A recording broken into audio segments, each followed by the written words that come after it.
V mariborski osnovni šoli Tabor 1 ta teden manjka že več kot 100 otrok. V tem tednu opažamo, da je zbolelo nekoliko več otrok. Ta trenutek jih manjka v šoli 20%. Pomeni, da že začenjamo družiti nekatere oddelke. Danes je bil na vrsti 3. razred, kjer smo združili v bistvu že 2 oddelka.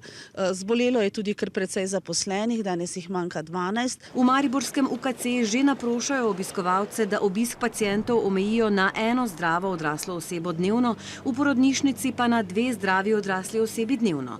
Na infekcijskem oddelku pravijo: Mi smo polno zasedeni zaradi različnih diagnoz, imamo pa tudi sobe in s COVID bolniki in z bolniki, ki imajo gripo, pa seveda ostale. Enako je tudi na pljučnem oddelku, kjer se ti bolniki, ki imajo že težave z dihali, ob gripi poslabšajo in morajo v bolnišnico, tiste sprejmejo na pljučni oddelek.